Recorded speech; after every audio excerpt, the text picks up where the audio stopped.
നമസ്കാരം. ബിഗ് ബോസിന്റെ രണ്ടാമത്തെ ആഴ്ചയായ ഇന്ന് ഒരു ടാസ്ക് കൊടുത്തിരിക്കുകയാണ് ബിഗ് ബോസ്. അതിലേക്ക് കടക്കും മുമ്പ് എൻ്റെ ഈ ചാനൽ ഒന്ന് സബ്സ്ക്രൈബ് ചെയ്യണേ. ബിഗ് ബോസ് ഇന്ന് കൊടുത്തിരിക്കുന്ന ഇൻഡിവിജ്വൽ ടാസ്കിൽ ഒന്നാം സ്ഥാനത്തിന് വേണ്ടി ക്ലവറായി മത്സരിക്കുന്ന അനീഷിനോട് മത്സരിക്കാൻ മറ്റുള്ളവർ അവസരം നഷ്ടപ്പെടുത്തിക്കൊണ്ടിരിക്കുകയാണ്. എന്നാൽ അനീഷ് ആകട്ടെ മറ്റുള്ളവരെ ചലഞ്ച് ചെയ്ത് വീണ്ടും വീണ്ടും ബിഗ് ബോസിൽ തമ്മിൽ തല്ലുകയാണ് ചെയ്യുന്നത്.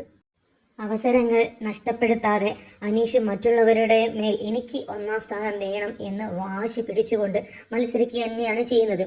ഇത്തരം രീതിയിൽ അനീഷ് ചിന്തിക്കുന്നത് അദ്ദേഹത്തിന് ഒന്നാം സ്ഥാനം കിട്ടണം എന്നുള്ളത് കൊണ്ട് തന്നെയാണ്. എന്നാൽ മറ്റുള്ളവരാവട്ടെ ഗ്രൂപ്പായി നിൽക്കുന്നുണ്ട്.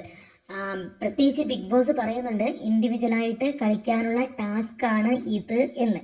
എന്നാൽ മറ്റുള്ളവർ അത് ചിന്തിക്കാതെ എനിക്ക് ഒന്നാം സ്ഥാനം വേണം എന്ന് പറയുന്ന അനീഷ് നല്ല രീതിയിൽ മത്സരിച്ച് പോവുക തന്നെയാണ് ചെയ്യുന്നത്.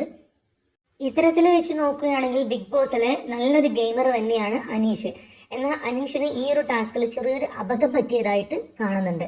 എന്തെന്ന് വെച്ച് കഴിഞ്ഞാൽ ഈ ഒരു ടാസ്കിൻ്റെ ഇടയിൽ അവിടെ സോഫയിൽ ഇരിക്കുന്ന റെനയുടെ കാലിൽ ഒരു കസേല കൊണ്ടുവയ്ക്കുകയും അത് റെനയുടെ കാലിന് ചെറിയൊരു പരിക്ക് പറ്റുകയും ചെയ്തിട്ടുണ്ട്. അതിനെതിരെ ഇപ്പോൾ ബിഗ് ബോസിൽ ഒരു വലിയൊരു ബഹളം തന്നെ നടന്നുകൊണ്ടിരിക്കുകയാണ്.